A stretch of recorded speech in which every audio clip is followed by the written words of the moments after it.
Halo, Julprit Pace Bene. Masih di mea culpa. Ada pertanyaan yang saya dapatkan. Dua pertanyaan. Apa signifikansi paus dalam gereja? Apa peran paus dalam gereja Katolik dan gerakan kekristenan? Masih relevankah untuk hari ini di tengah dinamika politik dan pandangan gereja yang beragam?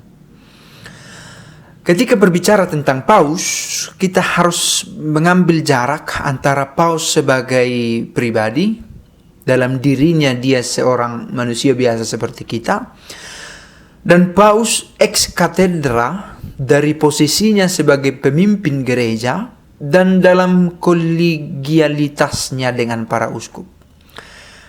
Istilah sederhananya, paus dari tempat duduknya sebagai seorang pemimpin gereja dan dalam kebersamaannya dengan kolega yaitu para uskup yang ada bersama dia. Paus sendiri adalah uskup Roma. Dia juga seorang uskup, tetapi dia adalah primus inter pares, yang pertama di dalam bagian-bagian ini, para uskup yang lain.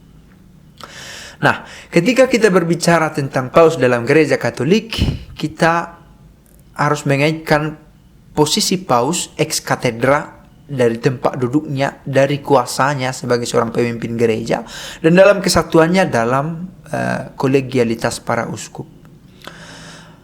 Di sanalah ada magisterium, kuasa mengajar gereja. Apa signifikansinya untuk gerakan kekristenan dalam gereja sendiri dan dalam gerakan kekristenan?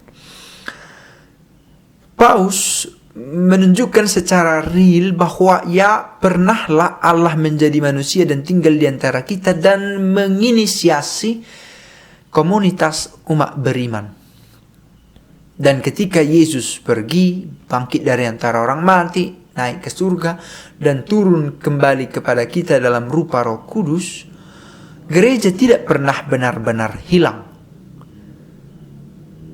Dengan dinamika yang kita dapat temukan dalam kitab suci, dalam catatan-catatan historis, juga kisah-kisah dari para bapak gereja, kita menemukan bahwa gereja itu akhirnya perlahan-lahan bertumpu, suksesi dari Petrus sampai kepada pemimpin selanjutnya, sampai kepada para bapak gereja yang mengisi posisi sebagai paus, meneruskan ajaran itu.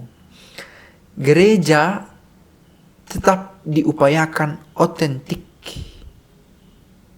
dalam keasliannya, yang meneruskan ajaran Kristus.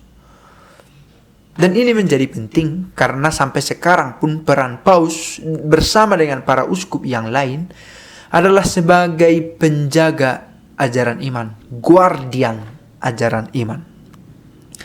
Apakah signifikan? Sangat penting peran paus, terutama dalam menjaga otentisitas ajaran iman. Dalam konteks kekristenan, lihatlah, kalau kita tidak punya satu kepemimpinan yang kuat, terpecahlah, yang satu berseteru dengan yang lain, dan ada yang mengatakan inilah, itulah tubuh, banyak anggotanya. Tidak ada anggota tubuh saling menolak, karena mata tidak membenci tangan, tangan tidak membenci kaki, dan kaki tidak membenci kepala. Karena kalau terjadi demikian, maka semua anggota menjadi kacau dan tubuh menjadi rapuh atau malah tercerai-berai. Maka paus menjadi simbol kesatuan, keutuhan gereja, dan serentak juga universalitasnya, dan ada unsur kekudusannya karena Kristus sendiri yang memberikan mandat kepada Petrus, dan paus adalah suksesor dari peran Petrus, batu karang gereja. Di atas batu karang ini kudirikan gerejaku. Sebagai penjaga ajaran iman, sebagai penerus ajaran itu sendiri, dan menunjukkan sisi apostolik, para rasul itu meneruskan ajaran Kristus, dan ajaran para rasul diteruskan secara kontinu oleh paus dalam kesatuan dengan para uskupnya, para uskup kita. Nah, di sana kita temukan peran paus yang signifikan. Sekali lagi, bukan melulu dia sebagai pribadi, tetapi terutama ex katedra, dari tempat duduknya katedra, sebagai pimpinan tertinggi gereja dalam kesatuan dengan para uskup. Lalu pertanyaan lain, bagaimana dinamika pemikiran teologi Katolik saat ini? Bagaimana itu terkait dengan problematika kehidupan umat Katolik? Kehadiran Paus Fransiskus menggantikan Paus Benediktus menekankan ataupun menegaskan bagaimana akhirnya Katolik berteologi kontekstual. Bahwa gereja itu bukanlah sekelompok orang yang tinggal di Menara Gading dan memberikan batas-batas yang tegas sehingga tidak lagi melihat kehidupan real di tengah masyarakat. Bukan begitu, tetapi gereja itu harus berlumpur. Dan demikian halnya ilmu ketuhanannya harus kontekstual sampai ke akar-akarnya, ke adat, ke budaya, ke kebiasaan di mana ia berada. Maka pernah juga saya katakan di video lain, ketika di Indonesia kita berbicara teologi dalam konteks multikulturalisme. Ketika berada di India, kekatolikan itu berteologi, Katolik itu berteologi dengan mencoba melihat harmoni dengan Hinduisme atau agama kultural lain. Tetapi harus diberi batasan yang terang, jangan sampai ada sinkretisme yang justru bisa mengaburkan ajaran iman.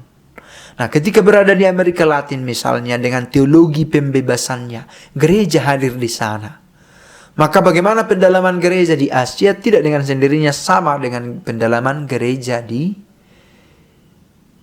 Amerika Latin. Atau di Eropa dengan relativisme, ateisme, individualisme, sekularisme yang semakin kuat.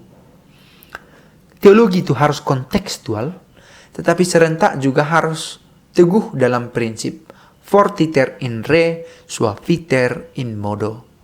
Kuat dalam prinsip, caranya sesuai dengan konteksnya. Nah, begitulah cara Katolik membuat pendekatan.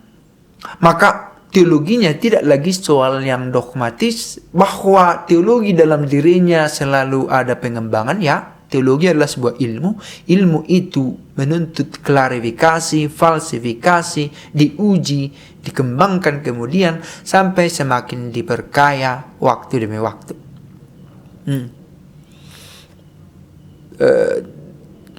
Katolik tidak lagi repot membahas apakah Maria itu tetap perawan, apakah dia Bunda Allah. Itu sudah fix sebagai ajaran gereja. Maka apakah Yesus mati 2 kali itu tidak ada persoalan teologis. Trinitas sudah terjadi.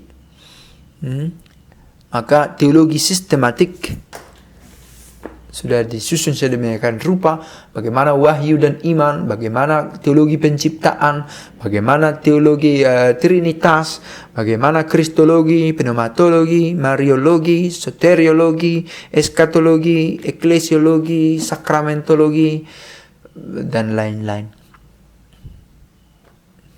Teologi sistematik gereja kita sedemikian rupa indah. Tetapi kemudian kita sampai ke teologi kontekstual di mana gereja berbicara tentang Tuhan sesuai dengan situasi aktual. Ketika aku sakit, engkau melawat aku. Ketika aku haus, engkau memberi aku minum. Ketika aku lapar, engkau memberi aku makan. Ketika aku di penjara, engkau mengunjungi aku. Ketika aku menjadi orang asing, engkau memberi aku tumpangan. Nah, ini menjadi bagian dari bagaimana cara gereja menghadirkan dirinya secara aktual di tengah masyarakat. Begitu sejauh saya tahu, bisa para culprit membagikan opininya, pandangannya. Teologi adalah sebuah ilmu yang ternyata bisa dipelajari setiap orang. Gereja memiliki ajarannya sendiri, dan kita umat beriman memiliki percik-percik kesadaran teologis dalam pikiran kita untuk juga secara personal memberikan pandangan dengan tetap menaruh hormat dan taat pada ajaran gereja. Taat karena kita punya kepemimpinan yang terang, dan di sanalah tampak signifikansi paus ex cathedra dalam kesatuan dengan para uskup, dan kita tetap berteologi yang kontekstual, yang berdinamika, sehingga tetap bisa merakyat, tinggal di tengah umat, tidak terasing, teralienasi. Pace bene.